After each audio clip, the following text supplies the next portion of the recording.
자, 안녕하세요. 성경세무사입니다. 최근에 요거 받으신 분들 있으시죠? 뭐냐면 사업용 계좌 신고 안내라는 안내문이에요. 그래서 이 사업용 계좌를 신고하셔야 된다는 내용인데 오늘은 사업용 계좌에 대한 내용 하고요. 그리고 이거를 신고하는 방법에 대해서 알아보도록 하겠습니다.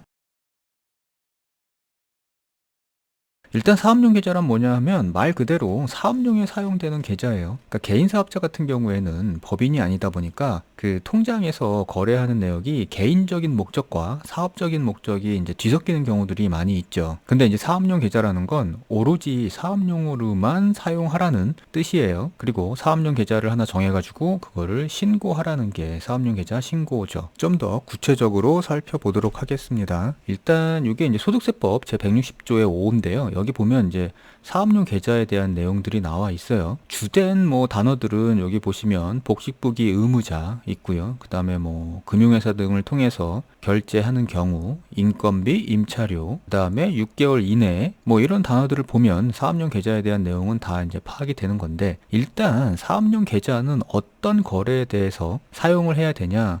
첫 번째는 여기 보시는 것처럼 거래 대금을 금융회사 등을 통해서 결제하거나 결제받는 경우 이렇게 돼 있어요. 통장을 통해서 그러니까 계좌를 통해 가지고 거래하는 경우에는 다 사업용 계좌를 사용해야 된다는 거죠. 그 다음에 금융 거래를 하지 않는 경우가 있을 수 있잖아요. 근데 그렇더라도 인건비나 임차료는 이 사업용 계좌를 꼭 사용을 해야 된다는 겁니다. 그래서 결국은 사업용으로 사용하는 비용이나 아니면 매출 대금의 회수나 뭐 이런 돈 받고 돈 내보내고 하는 것들은 가능한 사업용 계좌가 신고되면 사업용 계좌로만 하셔야 돼요. 그래서 이제 이거는 이 비용은 사업용 계좌에서 사용해야 되나 안 해도 되나 뭐 이런 고민하지 마시고 그냥 사업용 계좌에서 다 사용을 하시면 됩니다. 사업용 계좌는 뭐 임의로 그냥 계좌를 하나 정해가지고 사업용으로 사용하시면 돼요. 근데 이 사업용 계좌를 반드시 사용해야 되는 대상이 있고요.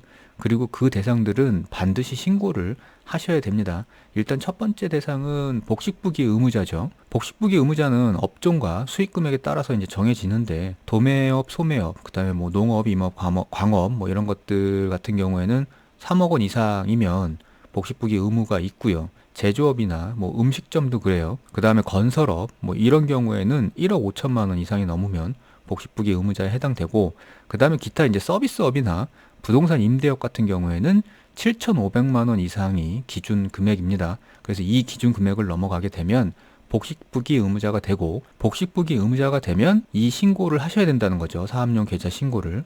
그 다음에 또 하나 이제 전문직 사업자 같은 경우에는 복식부기 의무자의 수익 금액과 상관없이 무조건 다 신고를 하셔야 돼요. 사업용 계좌를. 신고 기한 같은 경우에는 원칙적으로 이렇게 돼 있어요. 복식부기 의무자에 해당하는 과세 기간에 개시일부터 6개월 이내에 사업용 계좌를 신고를 하셔야 되는데 작년에 만약에 이 매출 기준, 그러니까 수익 금액 기준이 넘어서 가지고 복식부기 의무자에 올해부터 해당이 된다 그러면 올해 시작일부터 6개월 이내니까 결국에는 6월 30일까지 신고를 하셔야 된다는 거죠. 신고를 안 하시면 이제 불이익도 있어요. 첫 번째는 가산세가 있겠죠. 그래서 신고를 아예 안 했다. 미신고 가산세 같은 경우에는 미신고한 기간의 수익 금액의 0.2%와 미사용 금액, 그러니까 이 계좌를 사용하지 않고 사용한 금액의 0.2% 중에 큰 금액을 미신고 가산세로 부과를 하게 돼 있고요. 그 다음에 사용하지 않았을 때는 미사용 가산세는 미사용 금액의 0.2%가 가산세로 부과가 됩니다. 근데 이 가산세뿐만 아니라 사업용 계좌를 사용해야 되는 대상이 이 사업용 계좌를 신고하지 않고 사용도 하지 않게 되면 세무조사의 선정 사유 중에 하나가 될 수 있고요. 그 다음에 사업용 계좌 신고가 안 돼 있으면 조특법상에 여러 감면 규정이 있거든요. 뭐 중소기업 특별세 감면부터 뭐 청년 창업기업 감면 뭐 이런 것들이 있는데 그런 감면들에 대해서 적용을 받지 못하게 될 수도 있습니다. 자, 이제 신고 방법이죠. 그러니까 이 신고 방법은 그렇게 어렵지 않아요. 되게 간단하게 신고를 할 수 있는데 일단 뭐 세무서에 당연히 직접 방문해서 신고할 수도 있고요.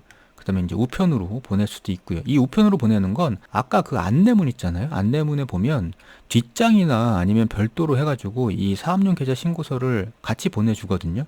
그래서 이제 여기다가 적어가지고 우편으로 세무서에 보내면 되고요. 그리고 온라인으로도 신고할 수 있어요. 그래서 이제 뒤에서 홈택스에서 신고하는 방법을 알아볼 건데, 자, 여기 홈택스죠. 홈택스에 보면 신고 납부 탭이에요.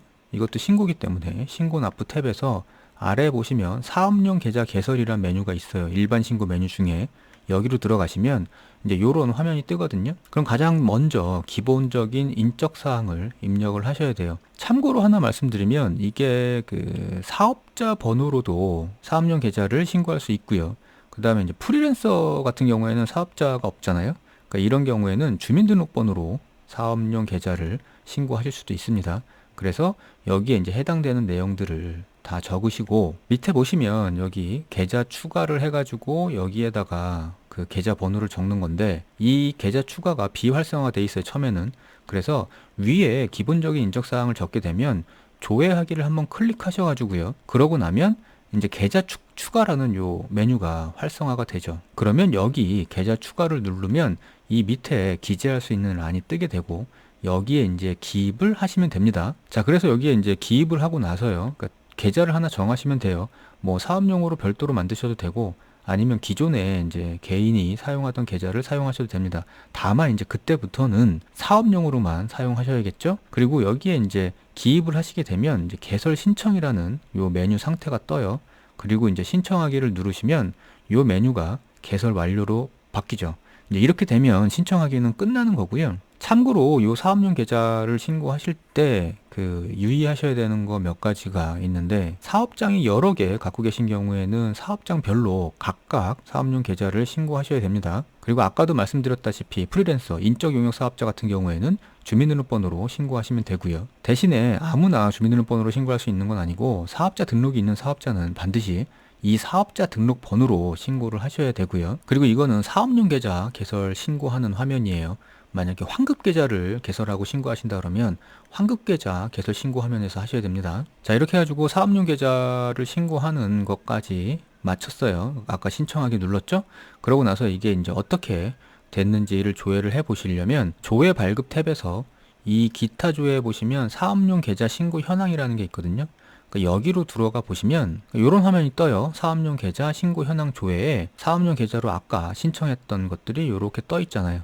자, 이제 이렇게 되면은 사업용 계좌의 신고는 끝나게 되는 겁니다. 자, 이렇게 해가지고 사업용 계좌가 뭔지 그리고 사업용 계좌를 신고하는 방법에 대해서 알아봤고요.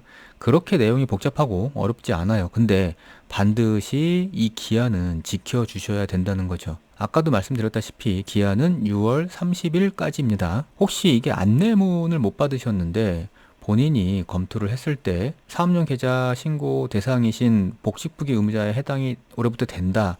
이러면 안내문을 받지 않으셨더라도 신고는 하셔야 됩니다. 자, 오늘 시간 마치겠습니다. 감사합니다.